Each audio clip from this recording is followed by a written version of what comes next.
materi mutasi kromosom, mutasi perubahan struktur kromosom. Oke, disimak baik-baik ya. Yang akan kita bahas kali ini adalah mutasi kromosom. Mutasi kromosom merupakan perubahan materi genetik pada kromosom. Mutasi kromosom terbagi menjadi dua, yaitu mutasi akibat perubahan struktur kromosom dan yang kedua adalah mutasi akibat perubahan jumlah kromosom. Nah, yang akan kita bahas pada kali ini adalah mutasi akibat perubahan struktur kromosom yang terdiri dari 1. delesi, 2. duplikasi, 3. inversi, 4. katenasi, dan 5. translokasi. Oke, kita bahas satu persatu ya. Yang pertama akan kita bahas adalah delesi. Coba kalian perhatikan gambar ya. Di situ ada kromosom dengan gen A, B, C, D, E, F, G, H akan mengalami delesi pada gen D akan menyebabkan kromosomnya menjadi gennya A, B, C, E, F, G, H. Jadi delesi adalah hilangnya sebagian segmen kromosom. Contohnya pada penderita sindrom Cri-du-Chat atau tangis kucing. Bisa kita lihat karyotipe dari sindrom Cri-du-Chat ya. Ternyata terjadi delesi pada kromosom nomor 5. Selanjutnya kita akan membahas yang kedua yaitu duplikasi. Coba kalian perhatikan gambar ya. Di situ ada kromosom dengan gen A, B, C, D, E, F, G, H mengalami duplikasi pada gen BC maka menjadi A, B, C, B, C, D, E, F, G, H. Jadi duplikasi merupakan peristiwa kelebihan atau bertambahnya segmen kromosom. Contohnya adalah duplikasi kromosom X pada lalat buah yang menyebabkan mata menjadi kecil. Nah, selanjutnya yang ketiga akan kita bicarakan adalah inversi. Coba kalian perhatikan gambar ya. Di situ ada kromosom dengan gen A, B, C, D, E, F, G, H mengalami inversi menjadi A, D, C, B, E, F, G, H. Jadi inversi perubahan tata letak gen pada suatu kromosom terdiri dari dua, yaitu inversi parasentris dan inversi perisentris. Inversi parasentris adalah segmen yang terbalik tidak mencakup sentromer. Dan sedangkan inversi perisentrik ya, jika segmen yang terbalik mencakup sentromer, jadi kanan kiri. Oke, selanjutnya kita akan membahas tentang katenasi. Nah, bisa kalian lihat gambar ya. Di situ ada katenasi, kemudian ada 4 kromosom, kemudian akan membentuk lingkaran. Nah, itulah yang kita sebut dengan katenasi. Jika 2 kromosom non-homolog membelah menjadi 4 kromosom, kemudian ujung-ujungnya saling bertemu sehingga akan membentuk sebuah lingkaran. Nah, itulah katenasi. Selanjutnya kita akan membicarakan tentang translokasi. Translokasi merupakan perpindahan segmen kromosom pada kromosom non-homolog. Nah, kita bisa lihat di gambar ya. Di situ ada 2 kromosom non-homolog, A, B, C, D, E, F, G, H, dan mene, O, P, Q, R. Nah, itu mengalami translokasi resiprok menjadi seperti itu. Oke, kita masuk ke soal, yaitu soal literasi. Nah, di sini ada gambar dari karyotipe manusia normal, kemudian ada karyotipe sindrom Cri-du-Chat. Bisa kalian lihat ya perbandingan antara kedua gambar tersebut. Soalnya adalah berdasarkan 2 gambar karyotipe di atas, apa perbedaan antara karyotipe manusia normal dengan karyotipe sindrom Cri-du-Chat? Coba kalian jelaskan secara ilmiah. Oke, demikian tadi materi tentang mutasi kromosom pada perubahan struktur kromosom. Selanjutnya kita akan bicarakan mutasi kromosom, mutasi akibat jumlah kromosom. Jangan lupa like dan subscribe ya. Kita ke video yang kedua ya, langsung ya, tentang euploidi. Tahu penurunan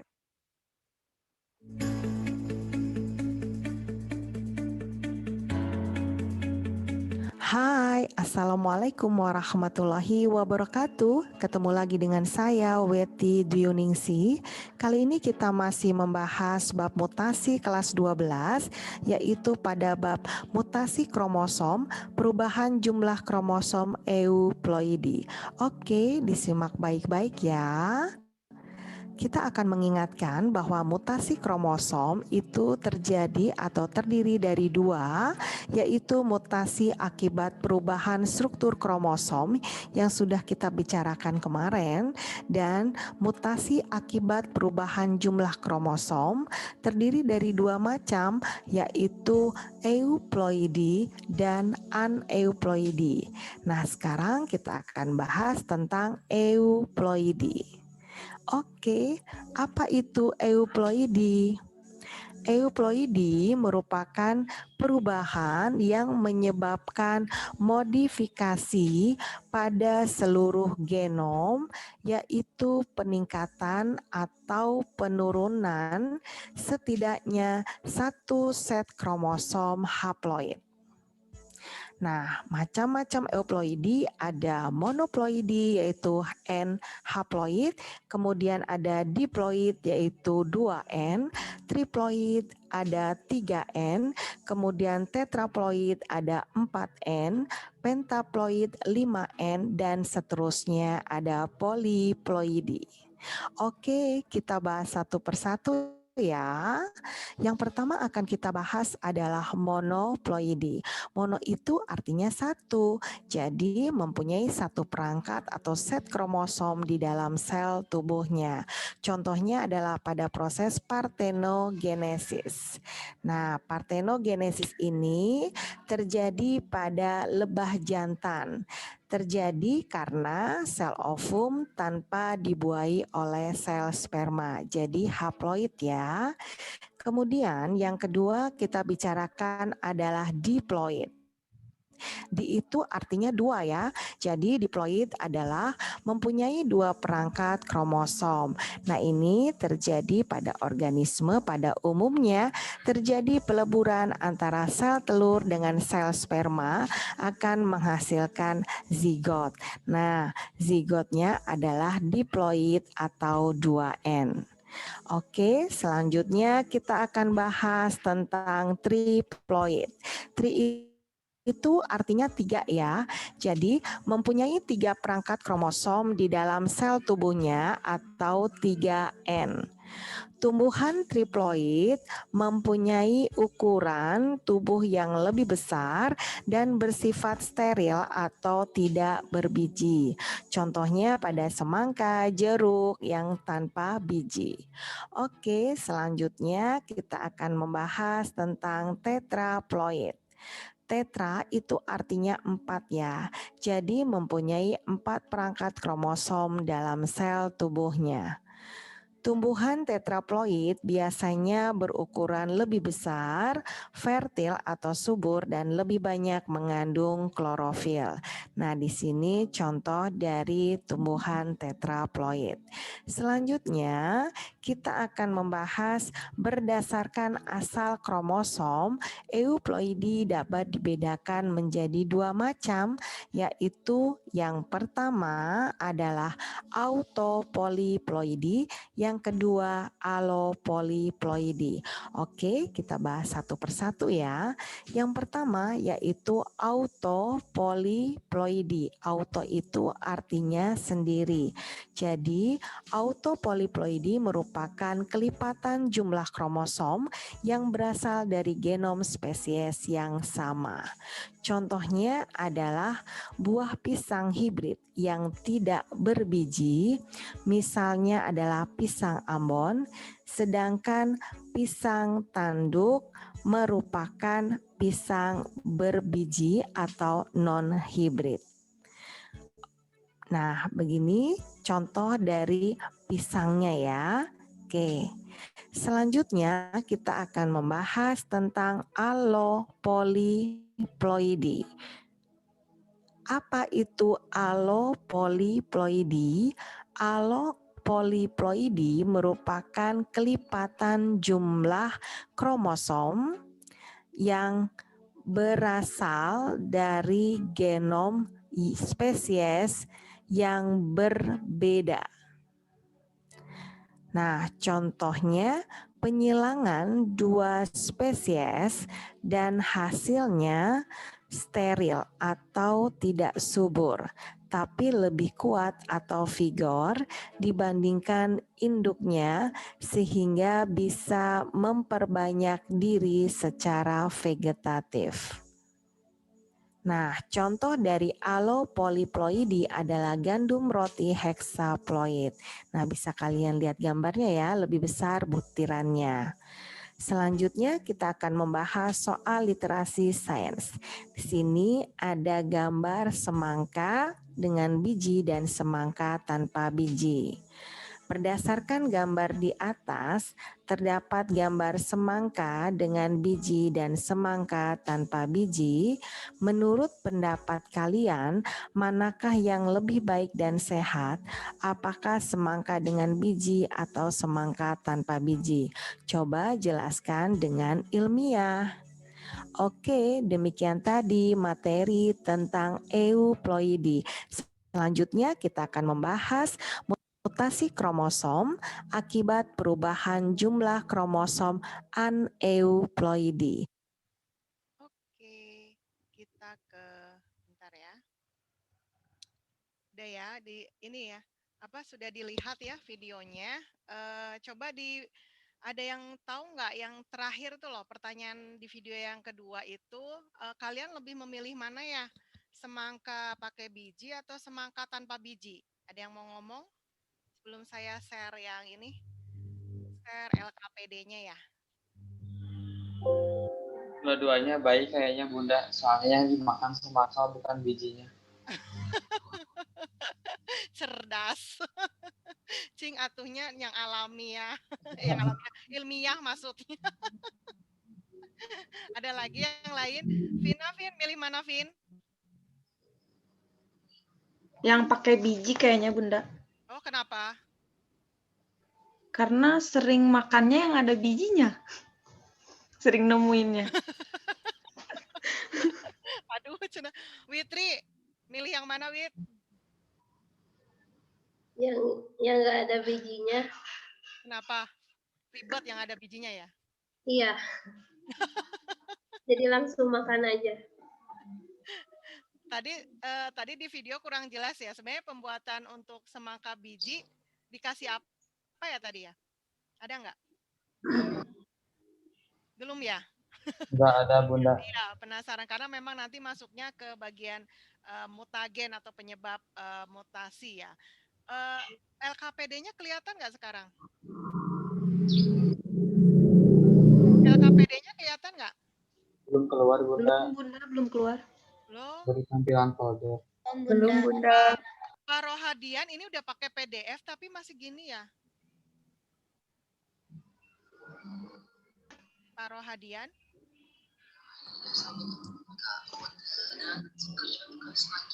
Iya. Nggak kelihatan?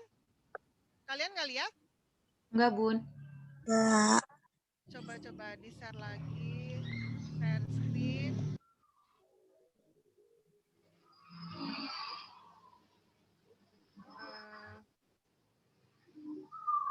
Nah. Ada? Ada. Ada? Ada Bunda. Ada? Ada Bun. Alhamdulillah. Akhirnya ada juga. Ya.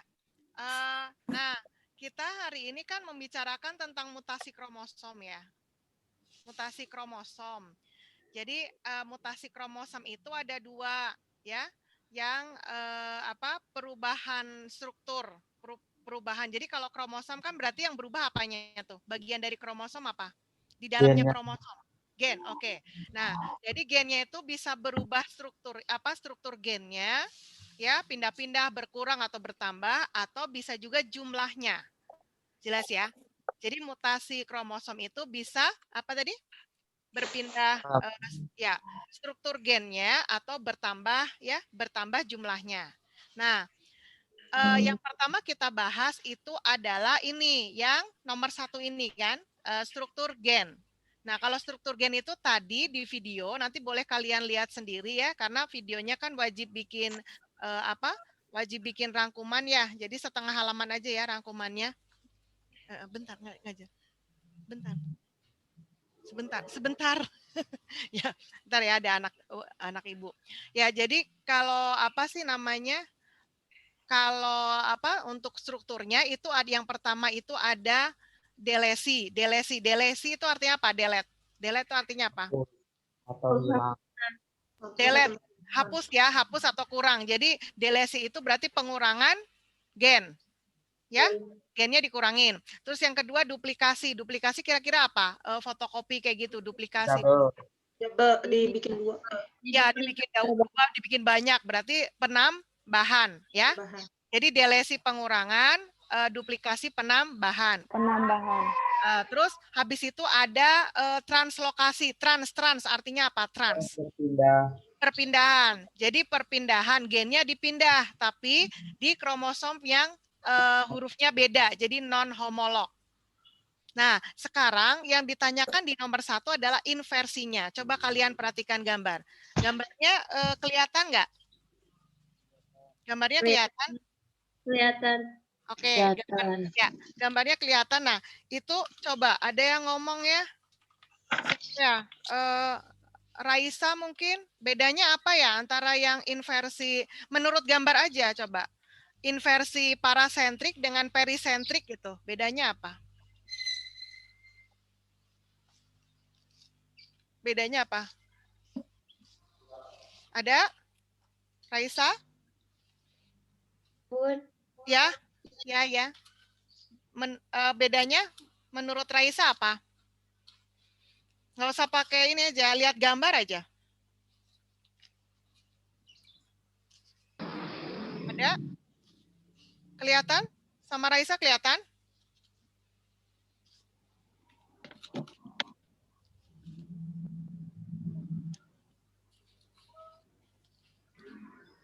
Bener nggak sih? Ya, ada? Atau selain Raisa tuh? Siapa tuh? Bentar ya, partisipannya mana sih? Yang dilihatnya di sini teh Adi, Raisa, jeung Witri. Oh, Wulan, ada Wulan ya? Ada Wulan? Ada. Ya. Ada. Menurut Wulan apa? Bedanya aja, omongin aja sesuai dengan gambar aja. Kalau yang perisentris mencakup sentrimer. Kalau yang parasentris tidak mencakup sentrimer. Sentrimer itu apa? Sentromer. Oh, maksudnya coba lihat lengannya Bulan, lihat lengannya. Itu kromosom kan lengannya ada 2 ya? Iya. Nah, coba beda antara lengannya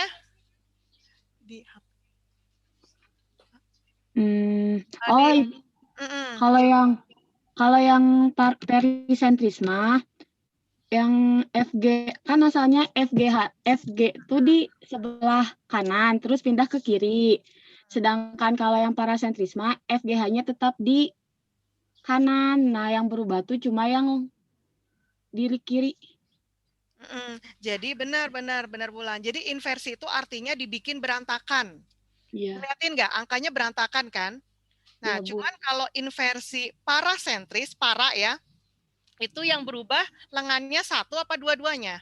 1. Betul, 1. Jadi sekarang bisa disimpulkan inversi parasentris itu yang berubah gennya pada berapa? Ya, 1 lengan. Ya, 1 lengan. Sedangkan kalau inversi perisentris yang berubah gennya pada 2 lengan. 2 lengan. Ya. Jadi bisa ya, coba bisa diulang sama Miftah, ada Miftah? Ada Bu. Oke, didiktekan teman-temannya. Oke, buka bukunya, tulis ya. Jadi menurut pendapat kalian, apa perbedaan yang paling mendasar antara inversi parasentris dengan inversi perisentris? Tadi gimana, Miftah? Halo? Loh, kok jadi hening gini? Bu, Ya, perbedaannya apa? Inversi parasentris. versi parasentris yang berubah hanya satu lengan. Ya, Inversi parisentris yang berubah dua lengan. oke. Yang lainnya, ya benar-benar. Yang lainnya sudah bisa? Bisa, Bun. Ya.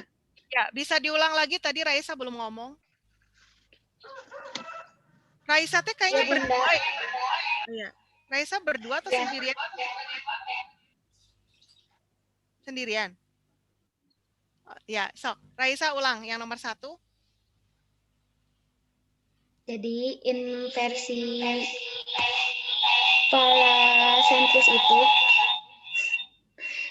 parasentris itu yang terjadi pada satu lengan kromosom. Berubah gennya ya.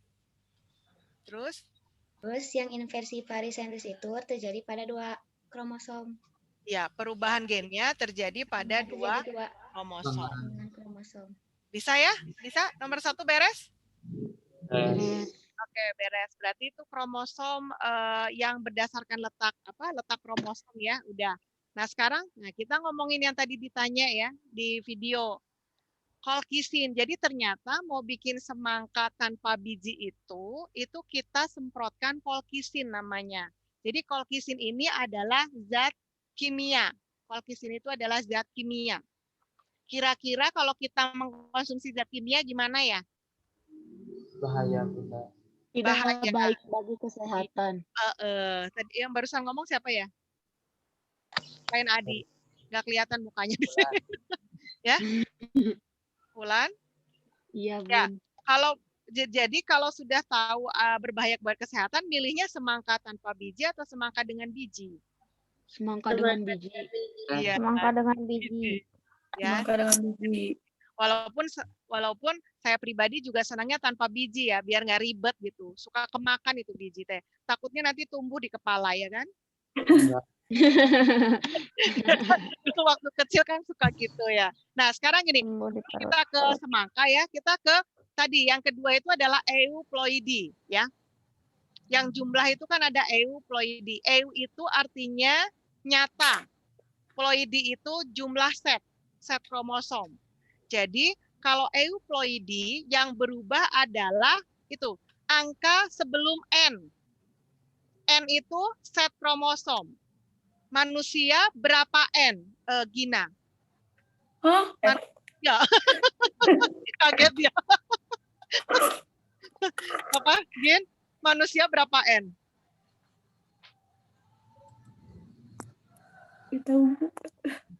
Ini berapa N, Gin? 2. Ya, 2N ya. Nah, artinya manusia itu 2 set kromosom ya kan? Kenapa 2 set kromosom? Karena manusia itu, kita itu berasal dari apa? Sel ovum. Ya, jadi setengah sifat ayah dan setengah sifat ibu, ya kan? Jadi 2. Ngerti nggak? Jadi manusia itu harusnya pasti 2N, ya kan? Jumlahnya berapa, Adi? Jumlah kromosom? 44, bukan Bunda. 44 yang autosomnya, seksnya belum dihitung. Jadi 6. Kok jadi 46? Kok jadi berkurang 22? Enggak ya. 46. Ya, 46 tadi udah ada jawab ya. 46 kromosom. Jelas ya? Nah, kira-kira kalau manusia bisa nggak jadi 3N? Enggak. Kenapa? Karena kan kalau 2 sel ovum sama sel sperma. Terus kalau 3 ya, kalau 3 apa? Iya, sel apa gitu kan? Ngerti nggak? Ngerti nggak? Kemarin kalau anak IPS kan bisa Bu bertiga, gila ya. Istrinya 2 gitu ya. Yang nggak bisa lah ya. Jadi manusia dan hewan itu wajib berapa N? 2. Ya, wajib 2N. Jadi wajib 2N. Jelas ya? Jadi wajib 2N. Nah, makanya yang bisa berubah N itu adalah tumbuhan. Nah, Badar ada di Bali. Keren banget. Ya, jadi yang bisa berubah N itu, depannya N itu adalah tumbuhan. Misalnya, kita bikin tumbuhan itu 3N. 3N itu namanya apa? Ya, triploid ya kan. Bagaimana caranya? Contohnya pada semangka ini. Jadi semangka waktu kecilnya, waktu dia belum berbunga dan berbuah, itu kita semprot zat namanya kolkisin. Ini yang nomor 2. Zatnya yang namanya kolkisin. Nah, kolkisin ini menyebabkan semangka yang 2N menjadi 3N. Jelas ya? Kolkisin menyebabkan semangka yang 2N menjadi 3N. Nah, kalau semangkanya 3N, maka menyebabkan semangkanya mandul. Tahu mandul nggak, Badar? Tahu Bu, tahu. Apa itu? Apa, Dar? Tidak bisa mempunyai keturunan. Ya, Bu. tidak. Jadi artinya steril. Nah, akhirnya karena dia tidak bisa berkembang biak, maka dia nggak punya apa kalau tumbuhan buat berkembang biak? Yang kamu sebelum buah, yang kemarin kalian tanam itu loh. Biji. Iya, biji. Jadi semangkanya tanpa Biji. Gitu, ya. Termasuk kalau jeruk mau dibikin tanpa biji bisa disemprot kolkisin. Nanti enak tuh jeruknya, kan selama ini jeruk banyak tuh bijinya ya. Tapi harganya pasti mau semangka atau jeruk nggak pakai biji itu harganya pasti mahal karena ada perlakuan. Nah sekarang menurut siapa lagi ya? Tadi ada siapa lagi? Oh, Silvani ada ya? Silvani ada? Ya, kalau menurut Silvani gimana yang nomor 2 itu? Silvani lebih memilih semangka dengan biji atau semangka tanpa biji? Ada Silvaninya? Di sini adanya Adi, Witri, sama Gina. Enggak ke itu. Silvani belum ada ya? Yang ya, Sil. Ya, yang mana Sil? Yang mana? Yang ada bijinya, Bu. Sekarang jelaskan dengan ilmiah, Sil. Dengan ilmiah, jangan dengan tidak ilmiah. Menurut Silvani gimana? Kenapa tadi Silvani lebih memilih dengan biji? Karena kalau yang tanpa biji dikasih apa, Sil? Halo? Halo? Ada? Iya, Bun. Ya, jadi kenapa milih dengan biji? Karena kan Silvani milih dengan biji, berarti semangka tanpa biji kan kenapa nggak dipilih? Karena dia dikasih apa? Halo? Kayaknya kurang ini ya, sinyalnya kali ya. Sekarang dibantu sama Badar deh, soalnya Badar udah menyalakan mikrofon, sudah siap ngomong. Ya, Badar, nomor 2 jawabannya. Lebih memilih semangka yang dengan biji karena lebih alami. Ya. Sedangkan semangka tanpa biji itu berbahaya sebab bila kita mengonsumsi makanan yang dimodifikasi secara genetika, perlahan-lahan akan meracuni tubuh. Wih, keren, tepuk tangan. Lengkap sekali ya. Ya, itu berarti jawaban nomor 2 sudah. Diktein lagi, Dar jadinya, Badar. Diktein kan itu jawaban nomor 2. Oh. Ya, diktekan lagi. Teman-temannya pegang pulpen sama bentar tuh. Pegang pulpen sama kertas. Silakan didiktekan, Badar. Kalau bisa sebutin kolkisinnya ya, Badar ya. Mutagennya kolkisin. Gitu. Lebih memilih semangka dengan biji Karena lebih alami. lebih alami. Terus? Sedangkan semangka tanpa biji itu berbahaya. Sebab bila kita mengkonsumsi makanan yang dimodifikasi secara genetika, perlahan-lahan akan meracuni tubuh. Ya. Nah, zat mutagennya adalah kolkisin. Ya, tambahkan gitu ya. Jelas ya? Nomor 2-nya beres ya. Ada pertanyaan nggak? Nah, kalian harus berlatih untuk soal-soal yang mengapa, bagaimana gitu. Jadi soal-soal sekarang itu bukan soal-soal sebutkan kayak gitu ya, tapi harus yang alasan gitu. Jadi sebenarnya untuk yang nomor 2, kalau semisalnya kalian tetap memilih semangka tanpa biji gitu ya, tapi bisa menjelaskan secara ilmiah, ya nggak masalah. Tidak boleh disalahkan jawabannya gitu. Jelas ya? Oke, sekarang kita lanjut deh. Nomor 3. Nomor 3, nomor 3 sebenarnya tadi udah kita bahas ya. Nomor 3, sebentar. Saya bisa ngelihat, oh ini nih partisipan bisa dilihat di sini. Oke. Ini apa? Mana sih? Vina ada? Vina? Di Bu. Ya, oke. Vina nomor 3 dong. Nomor 3 dijawab. Dibaca dulu soalnya, Vin. Menurut pendapat kalian, bisakah manusia mengalami euploidi? Berikan penjelasan. Maksudnya euploidi di sini, manusia itu bisa nggak dibikin 3N? Nggak bisa. Ya, berarti jawabannya tidak bisa karena takdir. Jangan sekali-sekali bilang takdir ya untuk biologi ya, karena semua jawabannya pasti takdir. Karena apa tadi?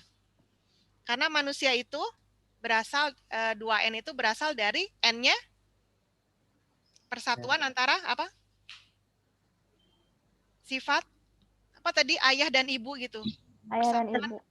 Iya, persatuan antara gen ayah dan ibu. Gennya ayah dan ibu, maksudnya persatuan antara ayah punya siapa jadinya? Apa? Sel apa? Sel? Sperma. Kalau ibu punya sel apa?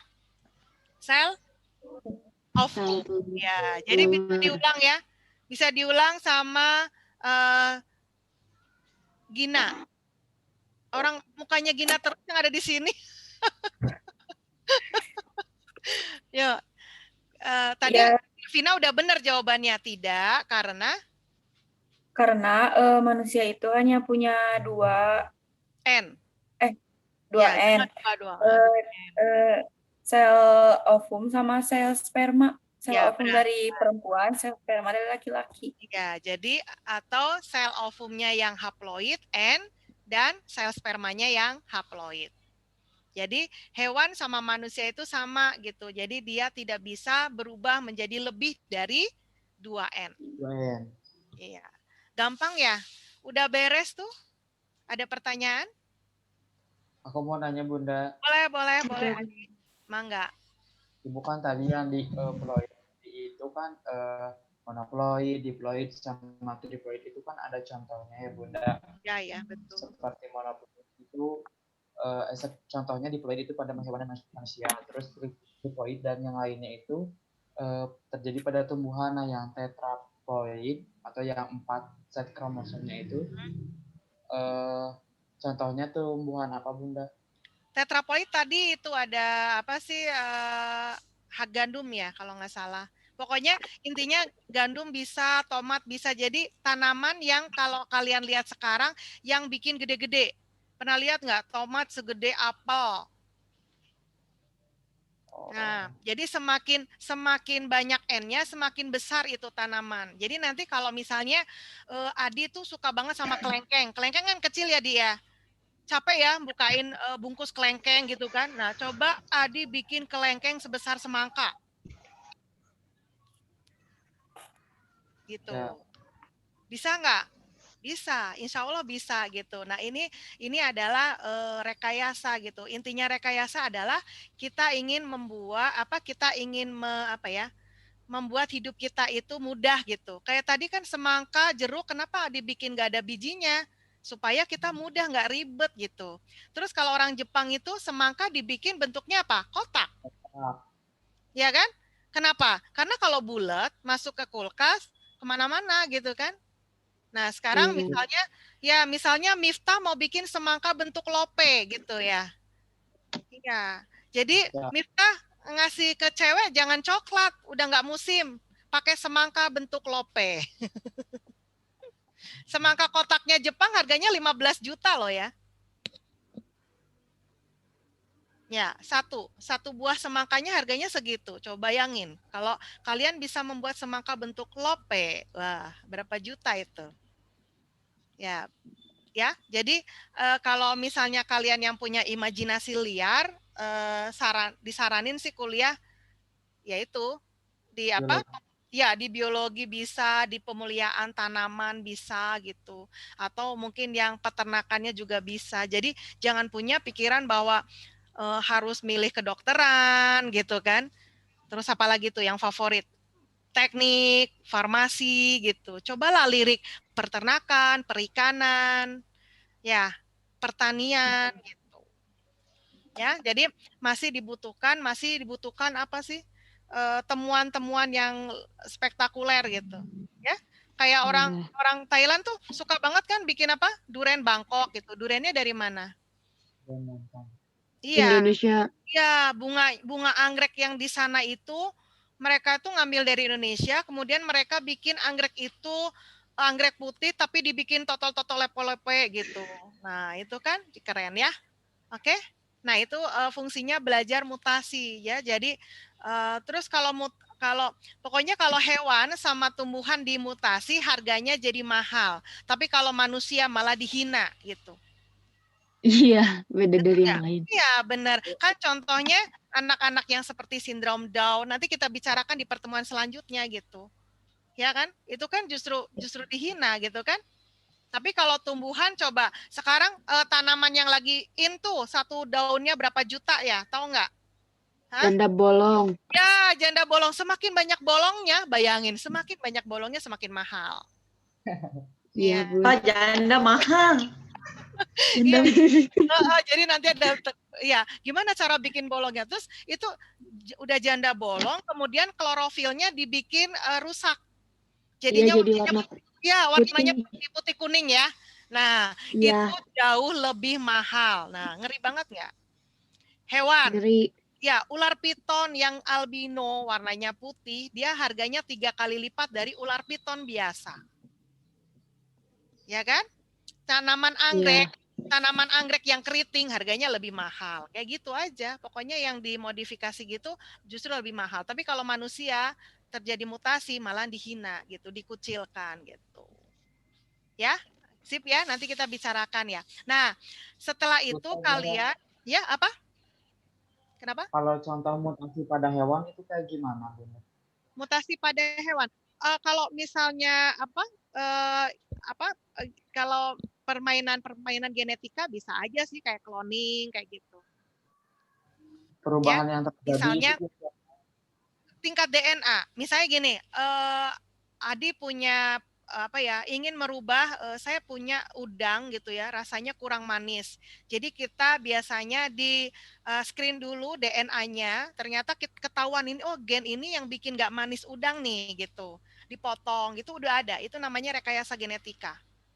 Tapi itu kalau mutasi buatan.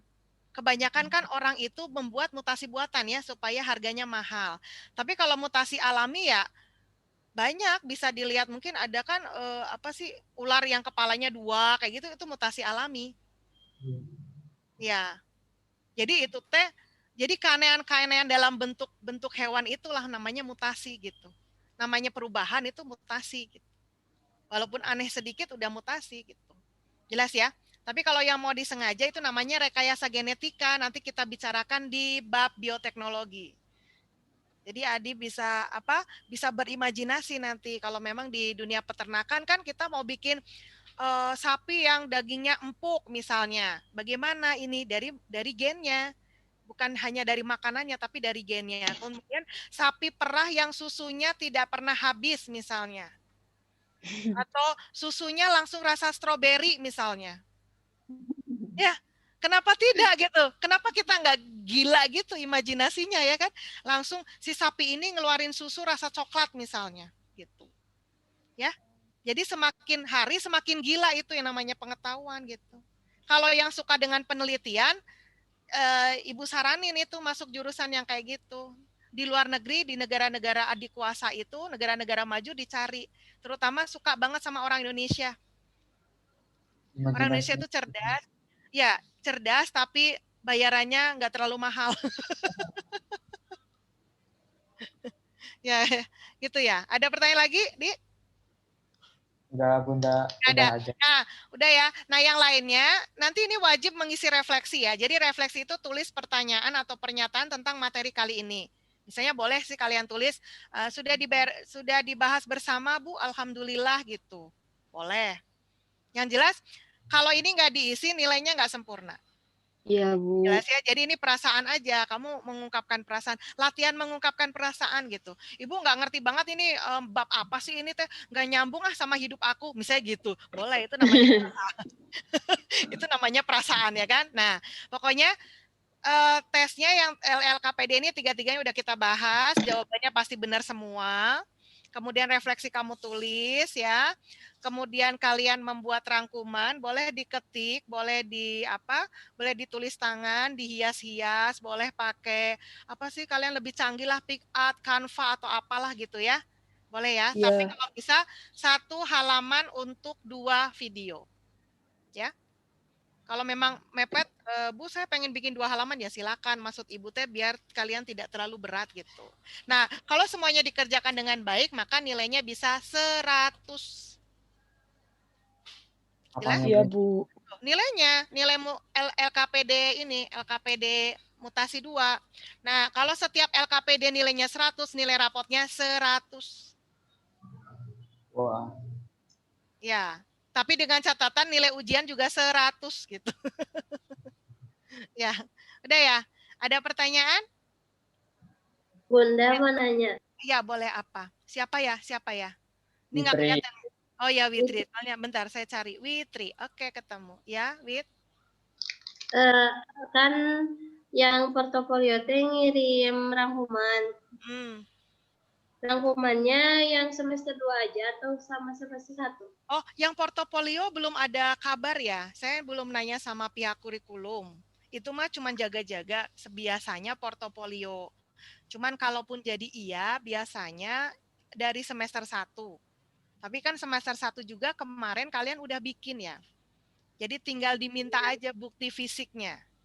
Kalau yang bukti fisiknya, jadi bukan boleh, misalnya tiap pertemuan mau ada catatan, Bu, saya ada catatan gitu ya, boleh, itu juga boleh.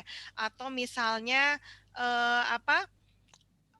dibikin file gitu juga boleh. Jadi jangan di print dulu kalau belum disuruh ya. Kalau dalam bentuk file, tetap aja dalam bentuk file. Karena saya nggak ngerti, nanti mau nanya dulu sama kurikulum. Ya. Jadi Bunda yang mau... sekarang yang di... Bunda mau menambahkan. Iya boleh. Bunda mau menambahkan pertanyaan Witri. Oh iya. Oh, ditambahin. Ibu kan itu, ya maksudnya teh belum ada keputusan gitu. Nah kemungkinan apa aja Bunda yang bakalan jadi gitu, maksudnya teh yang direncanain teh mau bikin apa aja gitu ya. Terus kemungkinan besarnya mana? Oh iya. Insya Allah, kalau biologi ya, nggak ngomongin pelajaran lain kan? Biologi aja. Ya, kalau biologi Ibu maunya semester 1 sama semester 2. Cuman ini aja, ngerangkum video Ibu, itu aja. Nah, kalian sudah mengerjakan yang kemarin. Jadi yang semester 2 ini kan nanti LKPD-nya selalu ada suruh kayak gini nih, Ibu pasti suruh rangkumlah setengah halaman gitu kan? Ya kan? Nah, itu teh buat portofolio. Jadi jangan dihilangkan gitu. Ini nanti setiap ada LKPD itu pasti disuruh ngerangkum video. Biasanya 2 video yang dikasihin gitu. Itu. Nah, yang semester 1 itu kemarin aja yang kalian bikin apa? Pernah kan? Yang bikin remedi kayak gitu pernah kan? Nah, itu aja. Pokoknya Jadi nggak usah ketakutan lah. Iya, nggak nyantai aja. Pokoknya kalau Itu disuruh, maksud misalnya Adi. sekarang nih, kemarin mutasi 1. Ya, Ini gimana maksudnya Di? teh kalau nggak Bun bikin, mau nanya. ya maksudnya teh kan Nggak bikin. kata Bunda kan belum Bentar, ada bentar. keputusan mengenai apa yang laporan portofolio kayak gini. Nah, kalau enggak portofolio maksudnya teh apa gitu? Oh, yang jelas ujian sekolah jelas. Portofolio jelas sih. Soalnya kalau ujian praktek, nah ini yang ujian praktek ini yang belum jelas gitu. Kalau portofolio jelas. Gitu. Cuman dalam bentuk filenya bukti Oh iya fisik Bunda. atau file jangan